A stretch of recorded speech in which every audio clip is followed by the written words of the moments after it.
issues there. I'm joined now from Brussels by the Ukrainian Foreign Minister Pavla Klímkina. Minister, thanks very much indeed for joining us on BBC World News. And I just want to start, I know you're in Brussels, but if you don't mind, I want to start on Donald Trump. As you know, he said in the build-up to the election that the people of Crimea would rather be part of Russia. And there are concerns within Ukraine that Crimea could be, I think one journalist described it as a wedding present in a new US-Russia marriage. How concerned are you about the United States' commitment to Ukraine and indeed to Crimea? Look, US commitment to Ukraine is fundamentally important not only for us, but definitely for the United States itself.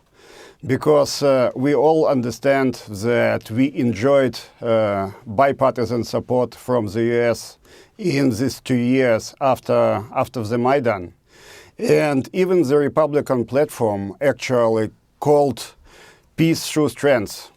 And talking to Russia, through strength, not exactly, from the point of dominance, but from the point of strength, is important and will be important not only for Ukraine, for the Ukrainian people, but also for the United States. But I am absolutely sure that with all the level of support, also within the Republican parties, we will have committed effort of support from the United States towards Ukraine. And one last thing on this, if Donald Trump were to say, look, Moscow, we're not going to make a fuss about Crimea anymore, how would that affect your government's position towards Crimea?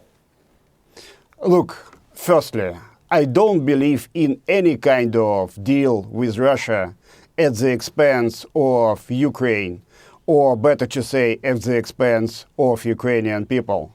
Secondly, the occupation of Crimea is against the international law. It's against the world how we all understand it. It's a rule-based world.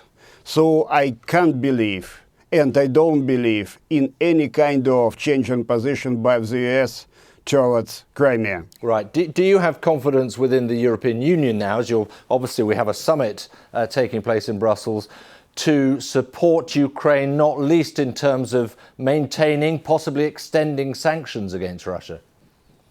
Absolutely. We will have 3 sets of issues on our today's agenda, and I mean EU-Ukraine summit.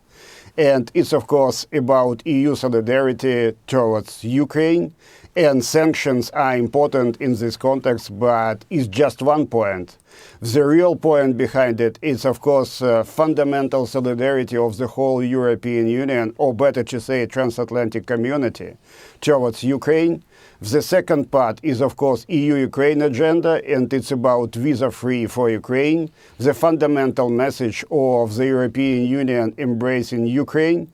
It's about energy cooperation, but it's also about EU-committed efforts to support our reforms and what we've been doing now. But that's important, isn't it? Because it's also about Ukraine's efforts to instill those reforms into society. And there are still concerns that that is not happening at a pace that would be acceptable if you're to start getting things like visa-free travel across the EU. And the appointment of new ministerial positions, a 23-year-old and a 23-year-old anti-corruption head, a 24-year-old deputy interior minister, it's not building confidence at the moment. Look, if you see what is going on in Ukraine, we actually achieved to implement more reforms in the last 2.5 years than in the whole history of the post-Soviet Ukraine. And in this sense, Maidan was a fundamental game changer, a kind of turning point, leaving the post-Soviet Ukraine. And what we've done also in setting up anti-corruption efforts and the whole anti-corruption structure. Having now the electronic system of public procuring, which is the sense of fighting corruption, or to have new police, is fundamentally new. And if we are talking about the whole cabinet of ministers or the reformists in the government, they are, as strong as it was the case after the Maidan. But you know still that you have, whether it's the IMF or the European Union, saying these anti-corruption measures have got to come faster, they've got to be deeper, and you have voices off like Mikhail Saakashvili saying we need snap elections because the people of Ukraine are simply not buying into your government's commitment to anti-corruption. Look, I'm the first to say that we have to get better. I would like to follow the example of some of our EU neighbors in the sense of anti-corruption efforts.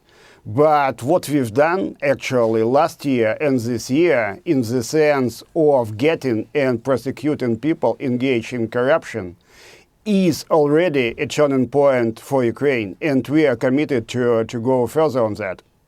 Pavlo Klymkin, thank you very much indeed for joining us on BBC World News.